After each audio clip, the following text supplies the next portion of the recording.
സലാം guys, എന്തെല്ലാം സുഖല്ലേ? ഈ നിൽക്കുന്നതാണ് ബിലാൽ. ഇവനോട് ഞാൻ നല്ലൊരു ഇന്റർവ്യൂ എടുക്കാന്നൊക്കെ ഞാൻ പറഞ്ഞു നിർത്തിയതാണ്, പക്ഷെ ഇവനെ കൊള്ളമാക്കി ഗൈസ്. അപ്പൊ ആശാൻ ഇന്ന് എക്സാം ഉണ്ടായിരുന്നു. അപ്പൊ എക്സാം ഒക്കെ കഴിഞ്ഞ് പാസ്സായി സന്തോഷത്തോടെ വന്നതാണ്. എഴുതി വരുന്ന ഒരു കൂട്ടുകാരെ ഞാൻ വെറുതെ വിടുന്നില്ല, അവർ സന്തോഷത്തിൽ ഞാൻ പങ്കെടുക്കുകയാണ് ഗൈസ്. അതുകൊണ്ട് ഇന്ന് ട്രീറ്റ് ഉണ്ട് കേട്ടോ.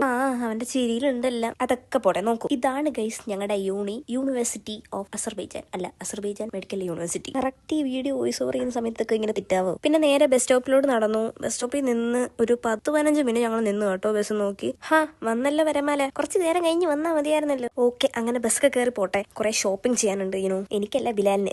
പിന്നെ ഞാനും ബിലാലും ഇറങ്ങി കഴിഞ്ഞാൽ അങ്ങനെ പോസ്റ്റ് ആയി പോകുന്നൊന്നുമില്ല. ഞങ്ങൾ ഇറങ്ങി ഞങ്ങൾ എന്തെങ്കിലും ഒക്കെ വർത്താനം പറയും. പ്രത്യേകിച്ച് ബിലാലിന് എന്തെങ്കിലും ഒക്കെ കഥ കാണും കേട്ടോ പറയാൻ വേണ്ടിയിട്ട്. അപ്പൊ ജോളിയാണ്. പിന്നെ എന്താവശ്യത്തിന് എപ്പോൾ വിളിച്ചാലും വരാൻ ഇവനെ ഉള്ളു കേട്ടോ. ഞങ്ങൾ അങ്ങനെ ഇവിടുത്തെ 28 മോളിൽ കയറി. ഇന്നത്തെ ഫുഡ് ബർഗർ ഏലും എന്നാണ് പറയുന്നത്. ഈ കടയുടെ പേര് പുതിയ കടയാണ്. പുതിയതാണേലും പഴയതാണേലും എന്റെ ഇരിപ്പ് ഉണ്ടല്ലേ ഗൈസ്, വിശന്ന് കണ്ണു തള്ളി. എന്തായാലും ഫുഡ് കിട്ടി. ഫുഡ് കൊണ്ട് വരുന്നത് ആരാ? ബിലാലെ വായോ, പെട്ടെന്ന് വായോ. ഇതാണ് ഞങ്ങൾ ഓർഡർ ചെയ്തത്. ഇത് ഇവിടുത്തെ തലബ മെനു ആണ് എന്ന് പറഞ്ഞ സ്റ്റുഡൻസ് മെനു. പിന്നെ ഞങ്ങൾ ഇന്ന് വന്നതിന്റെ മെയിൻ ഉദ്ദേശം ബിലാലിന്റെ ഇത്താത്താന്റെ കുഞ്ഞിന് വേണ്ടിയിട്ട് ടോയ്സ് വാങ്ങാൻ കയറിയതാട്ടോ. ഞാൻ ഫസ്റ്റ് ടൈം ആണ് സൂപ്പർ ടോയ്സിൽ കയറുന്നത്. അടിപൊളി കളക്ഷൻസ് ആണ് എല്ലാം. കുറെ ക്യൂട്ട് സാധനങ്ങളുണ്ട്. കിച്ചൺ സെറ്റ്, മേക്കപ്പ് സെറ്റ്, മറ്റേ സെറ്റ്, മറിച്ച് സെറ്റ്, പിന്നെ നമ്മുടെ സെക്ഷൻ ആയിട്ടുള്ള ഡോക്ടർ സെറ്റും ഉണ്ടായിരുന്നു. പിന്നെ അങ്ങനെ വന്ന് പോയപ്പോൾ ഇവനെ കണ്ടു. എനിക്കറിയത്തില്ല, എനിക്കിതൊക്കെ ഭയങ്കര ഇഷ്ടമാട്ടോ. ഞാൻ ഒരു സൈഡിൽ നിന്ന് അങ്ങ് പറക്കാൻ തുടങ്ങി. ഇത് കണ്ടോ, ഇതെനിക്ക് നല്ല ഇഷ്ടമായി. പക്ഷെ കുറച്ച് വിലയുണ്ട്. അതുകൊണ്ട് ഞാൻ വിഷമത്തോടെ അങ്ങ് വെച്ചു. ഞാൻ എന്തൊക്കെയോ അത് വെച്ച് അവിടെ നിന്ന് കാണിക്കുമായിരുന്നു. വീഡിയോ എടുക്കുന്നുണ്ടായിരുന്നു. ചില കടയിൽ വീഡിയോ എടുക്കാൻ സമ്മതിക്കത്തില്ല കേട്ടോ. പക്ഷെ ഇവരൊന്നും പറഞ്ഞില്ല. ഈ ടോയ്സും കാര്യങ്ങളൊക്കെ കണ്ടപ്പോൾ എന്റെ പണ്ടത്തെ ടോയ്സ്, ആ ബാല്യം, എന്റെ മനസ്സിലാ കുട്ടിത്തമാണ് ഈ പുറത്ത് വരുന്നത്. കുട്ടിക്കാലം തിരിച്ചു കിട്ടില്ല എന്ന് പറയുന്നത് എന്തോരം ശരിയല്ലേ?